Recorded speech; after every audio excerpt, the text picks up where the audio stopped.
ద్రాక్షపళ్ళు. రాయ్పూర్ అనే ఊళ్ళో మోహన్ ఇంకా సోను అనే ఇద్దరు అన్నదమ్ములు ఉండేవారు. మోహన్కి పెళ్ళైపోయింది, సోనుకి ఇంకా పెళ్లి కాలేదు.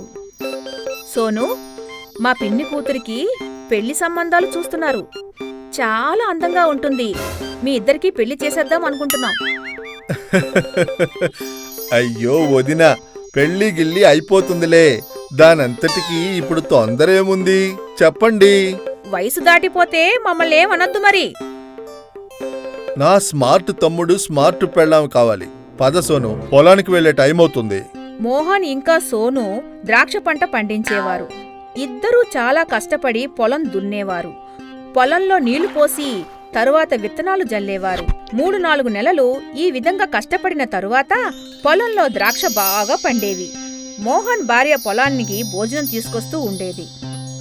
బాగా కష్టపడ్డాక మీ చేతి వంట తింటే చాలా హాయిగా ఉంటుంది వదినా. నా వేలు విడిచిన చెల్లెలు ఆడపడుచు పెళ్లికూతురు తెలుసా? తనని పెళ్లి చేసుకో, ఏమంటావ్? చూస్తుంటే మీరు నాకు పెళ్లి చేయకుండా ఊరుకునేలాగా లేరు. కానీ మీరు పిల్లని వెతకాల్సిన అవసరం లేదు. నేను అమ్మాయిని వెతుక్కున్నాను, బాగా చదువుకున్న అమ్మాయి. సోను తనకి నచ్చిన అమ్మాయిని పెళ్లి చేసుకుంటాడు. ఒకరోజు మోహన్ ద్రాక్షపళ్ళని పోగుచేసి సంతకి తీసుకువెళతాడు. తను వాటిని అమ్ముకొని డబ్బులింటికి తీసుకొస్తాడు. ఒరే సోను, ఈసారి ద్రాక్షకి చాలా మంచి రేటొచ్చింది. పూర్తిగా 80,000కి అమ్ముడైపోయాయి. ఇందా 40,000. సోను డబ్బులు తీసుకెళ్లి తన భార్యకిస్తాడు. ఇందా నీరజ్, డబ్బులు లాకర్లో పెట్టు. మీ అన్నయ్య ఎంత డబ్బులిచ్చాడో ముందు లెక్క పెట్టుకో. అలా మాట్లాడతావేంటి నీరజ్? 40,000 అవి అన్నయ్య ఇచ్చారు. లెక్క పెట్టాల్సిన అవసరం ఏముంది? అవసరం ఉంది. నువ్వు లెక్క పెట్టకపోతే నేను లెక్క పెడతాను. అయినా 40,000 ఎందుకిచ్చారు? నువ్వు కూడా అతనితో కలిసి సంతకు వెళ్లాల్సింది. ఆ ద్రాక్షకి కనీసం 1,00,000 రూపాయలైనా వచ్చుంటాయి. 60,000 రూపాయలు వాళ్ళు ఉంచుకుని 40,000 రూపాయలే నీకిచ్చుంటారు. అలాంటిదేమీ లేదు నీరజ్. అన్నయ్య చాలా నిజాయితీపరుడు. నిజాయితీపరుడు కాదు, తను నీ అమాయకత్వాన్ని సొమ్ము చేసుకుంటున్నాడు. సోను భార్య మోహన్ గురించి సోనుకి మాయమాటలు చెప్తుంది. సోను తన భార్య మాటల్ని నమ్మేస్తాడు. తను కోపంగా మోహన్ దగ్గరికి వెళ్తాడు. అన్నయ్య, నాకు లెక్కలు కావాలి. అలాగే ఇవాటి నుండి సగం పొలం మీది, సగం పొలం నాది. ఇద్దరం వేరే వేరేగా పంటలు పండిద్దాం. అలాగే వేరే వేరేగా ఉందాం. ఆ తరువాత సీజన్లో మోహన్ తన పంటని వేరేగా పండిస్తే సోను మరోవైపు మోహన్ ఎద్దులతో పొలాన్ని దున్నుతాడు. సోను ట్రాక్టర్తో దున్నుతాడు. మోహన్ బావి నుండి నీళ్లు తోడి చేత్తో సాగు చేస్తాడు. ఇటు సోను పంపుతో సాగు చేస్తాడు. మోహన్ ప్రాకృతిక ఎరువులు ఉపయోగిస్తాడు. సోను రసాయనిక ఎరువుల్ని ఉపయోగిస్తాడు. అలాగే తన పొలంలో బోలెడన్ని ఫెర్టిలైజర్స్ కూడా వాడతాడు. మోహన్ పొలంలో పంట చాలా బాగా పండుతుంది. మోహన్ ద్రాక్షపళ్ళు పెద్దవిగా తియ్యగా ఉంటాయి. కాని సోను ద్రాక్షపళ్ళు పుల్లగా చేదుగా ఉంటాయి. సోను రాత్రి తన భార్యతో ఇలా అంటాడు. మోహన్ అన్నయ్య ద్రాక్ష చాలా బాగా పండింది. కానీ మన ద్రాక్ష బాగా చేదుగా ఇంకా పుల్లగా ఉన్నాయి. మన మోహన్ అన్నయ్యతో విడిపోయి మనకే నష్టం చేసుకున్నాము. నీరజ్ సోను మాటలకి విసిగిపోతుంది. రాత్రి అందరూ నిద్రపోయినప్పుడు తను కిరోసిన్ తీసుకుని మోహన్ పొలంలోకి వెళ్లి పంట మొత్తాన్ని కాల్చి బూడిద చేస్తుంది. మరుసటి రోజు మోహన్ తన పొలంలోకి చేరుకునేసరికి కాలిపోయిన పంటని చూసి బాగా ఏడుస్తాడు. మోహన్ అప్పుడు కూడా సోను లేదా సోను భార్య మీద అనుమానపడడు. ఒకవేళ ఈ పని సోనుగాని అతని భార్యగాని చేయలేదు కదా? లేదు, సోనుకి నేనంటే చాలా ఇష్టం. వాడు ఇలా అస్సలు చేయడు. అలాగే ఎవ్వరిని చేయనివ్వడు. మోహన్ ఏడుస్తూ ఊర్లో ఉన్న బాబా దగ్గరికి వెళతాడు. రా మోహన్ రా, చాలా రోజుల తర్వాత వచ్చావు. అసలు ఎందుకు ఏడుస్తున్నావు? బాబా, నా పంట మొత్తం ఎవరో కాల్చేశారు. అర్థం కావట్లేదు. ఇప్పుడు నేను నా ఇంట్లో వాళ్ళని ఎలా పోషించాలి? నువ్వేమీ దిగులు పడకు బాబు. మనకి ఎవరు జన్మని ఇచ్చారో ఆ దేవుడు అన్నీ తనే చూసుకుంటాడు. నువ్వు నిశ్చింతగా ఇంటికి వెళ్ళు. మోహన్ తన ఇంటికి చేరుకుంటాడు. తాను చూసేసరికి తన ఇంటి డాబా మీద నుంచి ఒక ద్రాక్షతీగ వేలాడుతూ ఉంటుంది. ఈ ద్రాక్ష తీగ ఎక్కడి నుండి వచ్చింది? మోహన్ ఆ తీగని పట్టుకుని కిందకి లాగుతాడు. అది ఇంకా పొడవుగా సాగిపోతుంది. మోహన్ తీగని కిందకి లాగుతూ ఉంటాడు, కాని తీగ అలా సాగుతూనే ఉంటుంది. అసలు అంతు అనేదే ఉండదు. ఒకసారి ఇలా విను, త్వరగా ఇలా రా. ఇలా చూడు, ద్రాక్ష తీగ. మోహన్ ఇంకా అతని భార్య ఆ ద్రాక్ష తీగ నుండి ద్రాక్ష పళ్ళని తెంపి బస్తాల్లో నింపుకుంటారు. ముందు మీరీ బస్తాల్లో ఉన్న పళ్ళను అమ్ముకుని రండి. ఆలోపు నేను ఈ తీగని లాగి లాగి అన్ని పళ్ళను తుంచేస్తాను. ఆ మాయా ద్రాక్ష తీగ నుండి వచ్చిన పళ్ళని అమ్ముకుని మోహన్కి చాలా లాభాలు వస్తాయి. తను తన భార్య కోసం చీరలు, అలాగే బోలెడన్ని తినే సామాన్లు తీసుకుని వస్తాడు. అటు సోను కూడా తన ద్రాక్ష పళ్ళని బజారుకు తీసుకువెళతాడు. కాని తనవి చప్పగా, పుల్లగా ఉన్న పళ్ళని ఏ కొట్టువాళ్లు కొనడానికి ముందుకు రారు. చిరాకు పడి సోను అన్ని ద్రాక్ష పళ్ళని పారేసి ఇంటికి వెళ్ళిపోతాడు. తన ఇంటికి వచ్చి ఏడుస్తూ కూర్చుంటాడు. సాయంత్రం మోహన్ ఇంకా తన భార్య భోజనం చేస్తూ ఉండగా సోను తన భార్యతో కలిసి వాళ్ళ ఇంటికి చేరుకుంటాడు.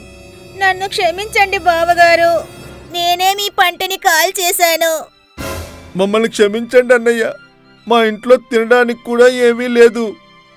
ఏం పర్వాలేదు సోను, ఒక్కోసారి చిన్నవాళ్లతో తప్పులు జరుగుతూ ఉంటాయి. పెద్దవాళ్లు పని వాళ్ళని క్షమించడమే. నేను మీ ఇద్దరిని క్షమిస్తాను. ఇవాళ నుండి మనం అందరం కలిసే ఉందాం. ఒక ఊర్లో ఆకాష్ ఇంకా వికాస్ అని ఇద్దరు మిత్రులుండేవారు. ఆకాష్ పేదవాడు, కానీ వికాస్ డబ్బున్నవాడు. నిన్న మా నాన్న ఒక సైన్స్ ఎగ్జిబిషన్కి వెళ్ళారు. అక్కడి నుండి ఒక టెలిస్కోప్ తెచ్చారు. పెద్దవాళ్ళు పెద్ద పెద్ద వస్తువులు. మంచి మిత్రులు లేకపోతే డబ్బులు కూడా సుఖం ఉండదు. పద, నిన్న నేను నీకు లస్సీ ఇప్పించాను కదా, ఇవాళ నువ్వు నాకు సమోసా ఇప్పించు. పద, బజార్కి వెళ్దాం. ఆకాష్ ఇంకా వికాస్ బజారుకు వెళ్తారు. వాళ్ళు చూసేసరికి అక్కడ జనం చాలా ఉన్నారు. ఇద్దరు మిత్రులు ఆ కొట్టు దగ్గరికి వెళతారు. బాబాయ్, కొట్టు దగ్గర ఇంత జనం ఉన్నారేంటి? కొత్తగా సమోసాల బండి పెట్టారు. సమోసాలు ఎంత బాగున్నాయంటే ఒకసారి తింటే మళ్ళీ మళ్ళీ అడుగుతారు. ఇలా డబ్బులు ఇవ్వు, నేను సమోసాలు తీసుకొస్తాను. వద్దు, నీకు మాత్రం నువ్వు తీసుకో, నాకు పుల్ల తేనెపులు వస్తున్నాయి. ఆకాష్ తన కోసం ఒక సమోసా కొనడానికి అక్కడికి వెళ్తాడు. ఈలోపు వికాస్ దృష్టి సమోసాలు అమ్మేవాడి మీద పడుతుంది. వికాస్ ఆ సమోసాలు అమ్మేవాడిని కాస్త అనుమానంగా చూస్తూ ఉంటాడు. అతి కష్టం మీద ఒక సమోసా దొరికింది. హాహా, ఇలాంటి సమోసా నేను ఎప్పుడూ తినలేదు. నువ్వు కూడా తిని చూడు. ఒకసారి తింటే మళ్ళీ మళ్ళీ అడుగుతావు. ఈ కొట్టు పేరు చూసొస్తానుండు, రేపు మళ్ళీ ఇక్కడికే వస్తాను. ఆకాష్ ఆ కొట్టు పేరు చూస్తాడు. ఆ కొట్టు పేరు మాయల సమోసాలు. నువ్వు ఒక విషయం చూసావా? ఏంటి? ప్రతి ఒక్కడూ ఆ సమోసా వాడిని సమోసాని పొగుడుతూనే ఉన్నారు. అలాగే అంటున్నారు, ఒకసారి తింటే మళ్ళీ మళ్ళీ తినాలి అని. నాకు మాత్రం ఈ మాయా సమోసాలో ఏదో రహస్యం ఉందనిపిస్తుంది. డిటెక్టివ్ నవలు చదివి చదివి నీ బుర్ర పాడైపోయింది. పద, ఇంటికి వెళ్దాం. చీకటి పడిపోయింది, అలాగే వర్షం కూడా పడేలా ఉంది. ఆకాష్ ఇంకా వికాస్ ఇంటికి వెళ్ళిపోతారు. మరుసటి రోజు ఆకాష్ పడుకొని లేచేసరికి తనకి లేవగానే ఆ మాయా సమోసాల కొట్టులో సమోసాలు తినాలని అనిపిస్తుంది. ఆకాష్ వాళ్ళకి మంచాలని అల్లే వ్యాపారం తరతరాలుగా ఉండేది. రాంపాల్ తన మంచాన్ని ఇచ్చెళ్లారు. దానికి మామూలు తాళతోనే అల్లారు. నాన్నగారు, నేను సమోసాలు తినడానికి వెళ్తున్నాను. ఆకాష్ మంచాన్ని అల్లే పని మొదలు పెడతాడు. కానీ తన పనిలో అస్సలు ధ్యాస పెట్టలేకపోతాడు. నాన్నగారు, నేను సమోసాలు తినడానికి వెళ్తున్నాను, ఇప్పుడే వచ్చేస్తా. 2-3 రోజుల దాకా ఆకాష్ తండ్రి ఆకాష్ని ఏమీ అనరు. కానీ అప్పుడు ఒకరోజు ఆకాష్ని పొద్దున్నే లేచి సమోసాలు తినడానికి బయలుదేరుతుండగా వాళ్ళ తండ్రి తనని ఆపారు. నువ్వేంటి రోజు ఆ సమోసాలు తింటూ ఉంటున్నావో? ఆ సమోసాలు తిని తిని నీ పొట్ట బాగా పాడైపోయింది. నువ్వు ఎప్పుడు ఇన్ని సమోసాలు తినేవాడివి కాదు కదా. కానీ గత 2-3 రోజులుగా నువ్వు చాలా మితిమీరుతున్నావు. ఇవాళ నేను నిన్ను వెళ్ళనివ్వను. కానీ నాన్నగారు, నేను ఆ సమోసాలు తినకుండా ఉండలేను. ఆకాష్ నాన్నగారు ఆకాష్ చెయ్యి పట్టుకున్నారు. కానీ ఆకాష్ అప్పుడు కూడా ఆగలేదు. మిత్రులారా, మా అబ్బాయికి పిచ్చి పట్టింది. వాణ్ణి కాస్త ఆపడానికి సహాయం చేస్తారా? ఆకాష్ నాన్నగారు ఆకాష్ని పట్టుకున్నారు. నాన్నగారిని మరో వ్యక్తి పట్టుకున్నారు. ఆ వ్యక్తి మరో వ్యక్తిని పట్టుకుంటాడు. రెండోవాడిని మూడోవాడు, మూడోవాడిని నాలుగోవాడు. ఈ విధంగా ఒక చైన్లా తయారవుతుంది. ఆకాష్ తన తండ్రి చేయిని విదిలించుకుంటాడు. ఆ చైన్ మొత్తం ఒక్కసారిగా తెగిపోతుంది. ఆకాష్ వెంటనే వెళ్ళి ఆ సమోసాలు తింటాడు. మరుసటి రోజు ఆకాష్ వాళ్ళ తండ్రి వికాస్ వాళ్ళ ఇంటికి వెళ్తాడు. బాబు వికాస్, ఆకాష్కి అస్సలు ఏం జరుగుతుందో తెలియడం లేదు. బజార్లో మాయా సమోసాలు అనే కొత్త కొట్టు పెట్టారంట కదా, మాట మాటికి ఆ కొట్టుకు సమోసాలు తినడానికి వెళ్ళిపోతున్నాడు. మీరు దిగులు పడకండి అంకుల్, నేను అన్నీ చూసుకుంటానులేండి. ఆ రోజు రాత్రి సమోసా కొట్టు యజమాని కొట్టు కట్టేసి తన ఇంటికి వెళుతూ ఉండగా అప్పుడు వికాస్ తనని బైనాక్లస్తో తనని చూశాడు. వికాస్ ఆ కొట్టు యజమానిని వెంబడిస్తాడు. అతి త్వరలో ఈ ఊరు అంతటికి మన సమోసాలు అలవాటైపోతాయి. అప్పుడు మనం బాగా ధనవంతులు అయిపోతాం. ఊళ్ళో వాళ్ళు మూర్ఖులు, వాళ్ళకి తెలీదు నువ్వు ఒక కెమిస్ట్ అని, అలాగే నీ సమోసాల్లో మత్తు మందు కలుపుతున్నావు అని. అందువల్లే వాళ్ళందరికీ ఆ సమోసాలు అలవాటుగా మారిపోయాయి. మెల్లగా మాట్లాడు, ఎవరైనా వింటే చచ్చిపోతాం. వికాస్ ఆ మాటలన్నీ వినేస్తాడు. మరుసటి రోజు వికాస్ కొందరి ఊళ్ళో వాళ్లతో కలిసి ఆ మాయా సమోసా కొట్టుకి చేరుకుంటాడు. ఏంటి సంగతే, మీరంతా ఇక్కడికి ఎందుకు వచ్చారు? అది మేము నీకు తర్వాత చెప్తాము. పెద్దయ్య, ముందు మీరు సమోసా తినండి. ఆ ఊరి పెద్ద సమోసాని తింటాడు. ఇప్పుడు నాకు ఇంకా సమోసాలు తినాలని అనిపిస్తోంది. నిజం చెప్పు, నువ్వు ఈ సమోసాల్లో ఏం కలుపుతున్నావు?